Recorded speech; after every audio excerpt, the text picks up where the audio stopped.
Hey, what's up, everybody? Just wanted to share with you guys a little bit of what happened with the Endless Delve event. I won. I got first place on the Trickster, and I'm just really happy about it. You know, I've been doing the racing kind of casually or not too casually over the past year, you know, as I became a content creator, and it's something that starting with the first Endless Delve event, I really got into, specifically doing it in hardcore solo self-found. And the specialized events, specifically the Delve one, Delve is my favorite of all of the race events. You know, I'm really, really happy that I actually won it. And I wanted to share that with you guys and talk about like what happened and how it went down. The cool thing about it is just so unique in terms of the restrictions of what you have access to. The fact that you like really have to be very strategic about how you play. You know, regular race events, basically it's how good are you at getting through the acts, and then how quickly can you get to T16 maps and then just spam them. Not to take away from that, but that's just like,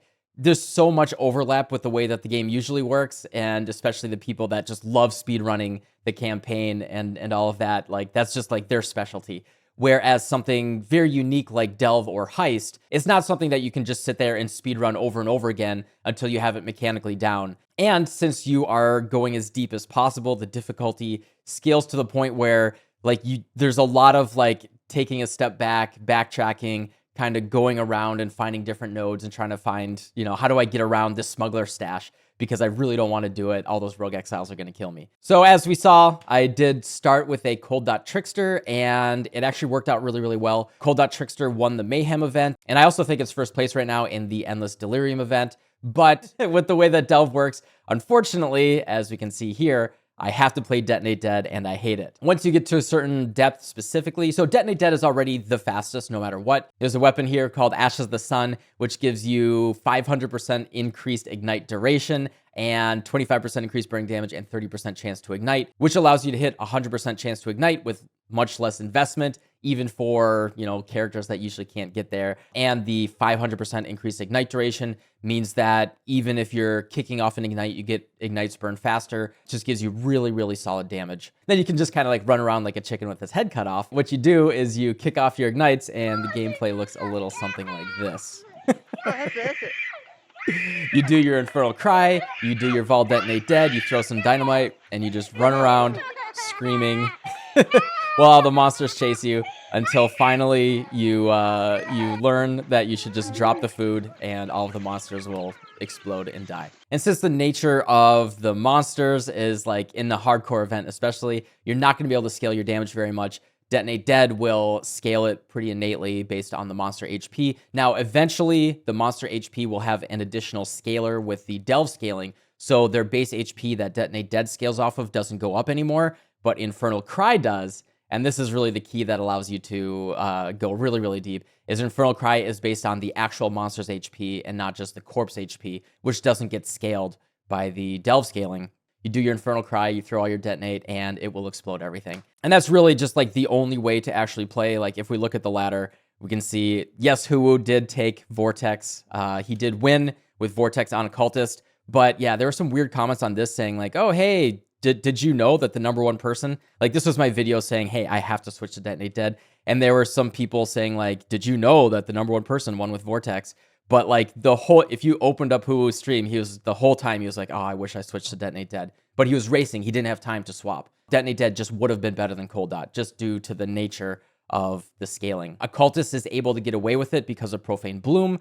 And so you can kind of work with Combustion, Profane Bloom, and the Dynamite and just kind of get it going. But as you can see, for literally every other Ascendancy, except for Champion, there was a special Helix in here, every other Ascendancy was Detonate Dead. And Detonate Dead's okay as well with just a 5-link since we're not really scaling that much damage anyway. And then just to show you guys my character at the time of death, he was level 95. And I think I did a couple things here. I mean, they're all within the same template, but I did a couple things here that I think kind of allowed me to push it a little bit deeper than some of the other people. Like if you look at Trickster, it is an absolute graveyard. One guy's alive at the end of this event. There's one guy alive at 445. Literally everyone else is dead. Trickster, due to the nature of his defenses, we do build into some block in this version of the build, but just block and evasion based, you can get really unlucky. And that's actually how I died. You can check my rip clip. I'll link it in the description below. I died basically to getting very, very unlucky. In fact, I'll show it to you guys right now. This is where I ripped. I was going down to depth 578. Normally I was okay on this type of node. This is not traditionally a very scary node. This is just the smoldering camp or whatever it's called. And unfortunately, I actually died to these dogs, which are usually not that scary. But since it's an evasion and block-based character, I had a combination of just some like really unlucky stuff here. So basically what I was trying to do is I wanted to blow up this pack of monsters before I started the encounter.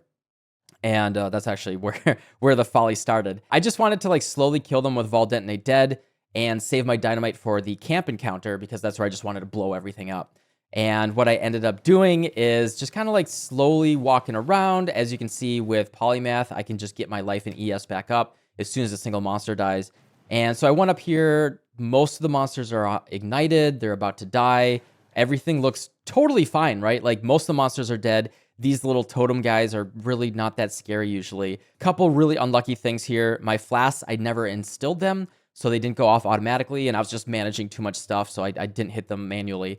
And I was blinded, which actually makes you more likely to get hit. And since it's an evasion-based character, I didn't have my flasks up. I basically didn't evade any hit here. And so basically what happens is I just fail a bunch of evasion checks right here.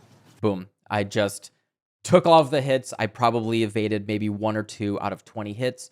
I took everything on the chin, and I died that quickly. This was not anything scary, right? I had my endurance charges. I guess my Molten Shell just went down, which was really unlucky. Combination of getting blinded. I even had Enfeeble, cast no damage taken, and yeah, didn't hit my flasks, didn't evade any hit here. I was at 578. I was probably about 30 minutes from hitting depth 600. Really, really unlucky. Just a mechanical misplay right there. If I instilled my flasks and they went off automatically, that probably would have worked as well. Just a combination. Like once you get to a certain depth, I think when I got to about depth 400, it was just, ignore the build. We're not changing anything anymore. We're just going, right? It turns into just a pure race. That's just the nature of it. When you're at depth 578, you miss some evasion checks, anything like that, you can just die. It's really interesting as you watch the race kind of evolve. Everyone's clearly checking each other's profiles. I think this is kind of cool. Like what's kind of neat about public profiles, everyone's kind of borrowing from each other. Like I did a couple things that I noticed someone copied from me. I noticed someone else and I copied that thing from that person. And by the end, our builds do have a moderate amount of convergence, although we do keep our own personal flavors at the end. And it's kind of neat, just like it's very similar to if you follow like a League or Dota tournament, where over the course of the weekend or the week that the tournament's going on, the meta kind of evolves as people are learning from each other and they're seeing different strategies. And that's kind of what happens here as well. I'm just really happy that I was able to pull off a win here. Really, big props to the people that, were competing, especially in the Trickster event here. The guy that was right behind me right here, this Molosky, we were neck and neck when I died. Lucky for me, feels bad for him, but lucky for me, he died just like 30 minutes later. We were neck and neck. He was like 20 nodes behind me, and he almost caught up and passed me, but he died shortly after. That whole weekend, I was basically just stressing out, and like I couldn't sleep because I was just checking Path of Exile Racing, making sure no one passed me. But yeah, incredibly good event. I love the Endless Delve event. I really, really hope that GGG looks into more alternate, very, very unique events like this. I honestly just don't like spamming the campaign, going through that whole regular flow for a race event. The very, very specialized ones, like, Heist gets pretty pain champ. It does get kind of boring with just like spamming your contracts for XP towards the end. But especially Delve, it's so unique. I would love something like Endless Synthesis, Endless, I don't know, logbooks. I don't know if that might be kind of boring, but something where you could have like, some sort of unique vector that you can measure, like depth, that isn't just your character's XP. Because just grinding from like level 95 to 100 is so... I don't find it that interesting. Whereas with the depth, it's very strategic and you're really kind of planning around exactly what you're doing and how you're gonna navigate that. But anyway, thanks for watching this, this reflective video here on my experience with Endless Delve. I love this event and I hope for more like it in the future. All right, so that's it for me today. Thanks for watching, and hope, fingers crossed that 320 is a banger. I am optimistic, and I really am, I'm just looking forward to a really, really good league after all the pain that we've had this league. Anyway, thanks for watching. I'll see y'all tomorrow. Goodbye.